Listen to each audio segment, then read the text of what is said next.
Le sourire le plus doux peut cacher le poison le plus mortel, et les paroles aimables peuvent dissimuler des intentions perverses. La méchanceté ne crie pas toujours, parfois elle murmure séductivement. Je sais que tu es une bonne personne, mais il est crucial de comprendre que tout le monde n'est pas comme toi. Nos cœurs veulent croire qu'il existe une solution pour le monde et nous avons de l'espoir dans les gens, mais si nous ne sommes pas prudents, nous pouvons être blessés. Malheureusement, il y a beaucoup de personnes avec de mauvaises intentions qui croiseront parfois notre chemin. Leurs actions peuvent être si subtiles que nous ne nous rendons même pas compte que nous traitons avec une personne malveillante. La Bible nous met en garde contre les loups déguisés en moutons. Dans cette vidéo, nous verrons 14 signes qui, selon les Saintes Écritures, indiquent que vous êtes aux côtés d'une mauvaise personne. Commençons par le premier signe. Tu as probablement rencontré quelqu'un de vraiment cruel qui blesse les sentiments des autres sans aucun remords et profite de leur faiblesse. Les personnes malveillantes prennent plaisir à voir les autres souffrir. Si tu connais quelqu'un qui semble se réjouir de la douleur des autres, en riant ou en souriant lorsque quelqu'un traverse un moment difficile, c'est un signe clair que tu as affaire à une personne mal intentionnée. Ce comportement montre une totale absence d'empathie et peut mener à des situations préjudiciables créées par elles-mêmes pour leur propre plaisir.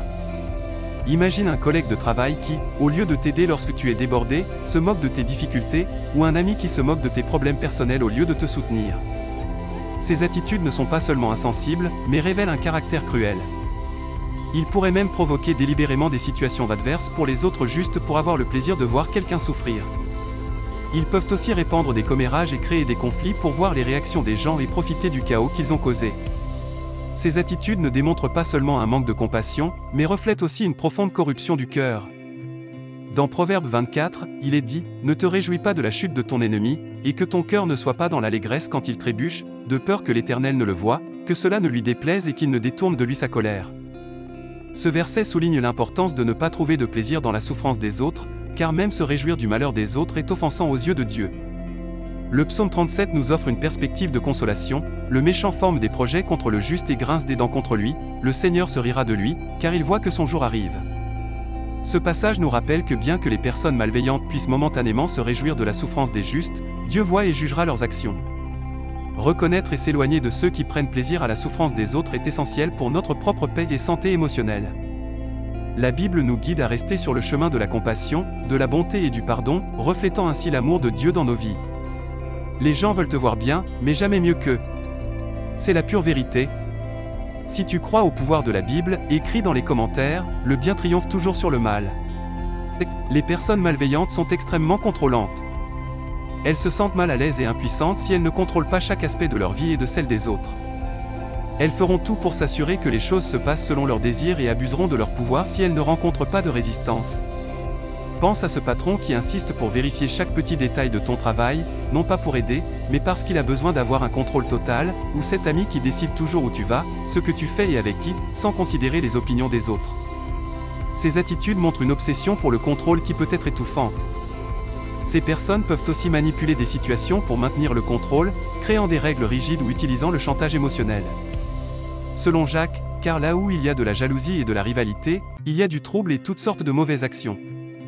Les personnes contrôlantes, en insistant pour gérer chaque détail, finissent souvent par causer plus de mal que de bien.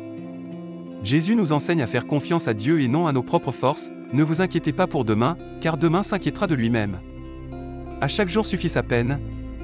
Cela nous invite à lâcher prise sur la nécessité de contrôler et à faire confiance à la providence divine. Un autre exemple classique est un partenaire qui surveille constamment où tu es et avec qui tu parles, non pas par inquiétude, mais par un besoin de dominer ta vie. Ce besoin de contrôle n'est pas seulement irritant, il peut être dangereux. Ces personnes utilisent souvent leur pouvoir pour exploiter et abuser des autres. Reconnaître ces comportements et établir des limites claires est essentiel pour protéger ton indépendance et ton bien-être émotionnel. Si tu réalises que quelqu'un essaie de contrôler chaque aspect de ta vie, il est important de prendre des mesures pour te distancier et récupérer ton autonomie.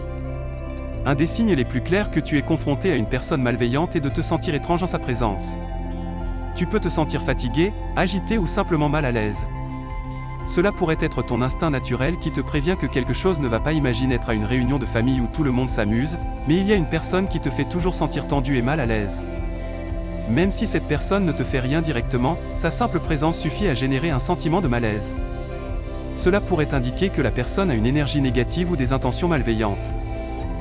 Proverbe 22 dit, ne fréquente pas l'homme coléreux, ne va pas avec l'homme violent, de peur que tu n'apprennes ses voies et ne te prenne un piège pour ton âme.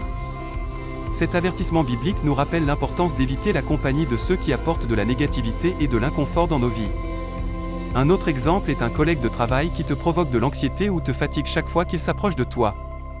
Tu ne parviens peut-être pas à identifier exactement ce qui ne va pas, mais ton corps et ton esprit semblent reconnaître que quelque chose ne va pas. Romains 16 conseille, je vous exhorte, frères, à prendre garde à ceux qui causent des divisions et des obstacles contraires à l'enseignement que vous avez appris. Éloignez-vous d'eux, car de tels hommes ne servent pas notre Seigneur Jésus-Christ, mais leurs propres appétits, et par leurs paroles douces et flatteuses, ils séduisent les cœurs des simples. Ces sensations ne doivent pas être ignorées. Nos instincts captent souvent des signaux que notre esprit conscient peut ne pas percevoir. Si tu te sens constamment mal à l'aise en présence de quelqu'un, c'est un avertissement que cette personne pourrait avoir de mauvaises intentions.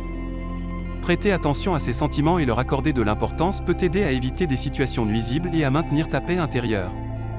L'avertissement de Paul dans 1 Corinthiens 15 est le suivant, ne vous y trompez pas, les mauvaises compagnies corrompent les bonnes mœurs. Ce verset renforce l'idée que la compagnie que nous gardons peut avoir un impact significatif sur notre caractère et notre comportement. Par conséquent, si quelqu'un te fait continuellement sentir mal à l'aise, il est possible que son influence ne soit pas positive pour toi. Les personnes malveillantes n'assument jamais la responsabilité de leurs actions. Elles blâment toujours les autres quand quelque chose ne va pas et aiment jouer le rôle de victime. Elles ne reconnaissent pas leurs erreurs et te font demander pardon pour elles. Imagine un collègue de travail qui commet une erreur dans un projet important. Au lieu d'admettre sa faute, il te désigne rapidement, toi ou un autre membre de l'équipe, disant que la faute incombe à tous sauf à lui. Cela ne crée pas seulement un environnement de travail toxique, mais te fait aussi te sentir injustement coupable. Ce type de comportement est une manifestation claire d'un manque d'intégrité. La Bible nous met en garde contre ce type de personne dans Proverbe 28. Celui qui cache ses transgressions ne prospérera pas, mais celui qui les avoue et les délaisse obtiendra miséricorde. Ne pas assumer la responsabilité est une forme de dissimulation de ses propres erreurs et fautes, ce qui empêche la croissance personnelle et la réconciliation avec Dieu et les autres.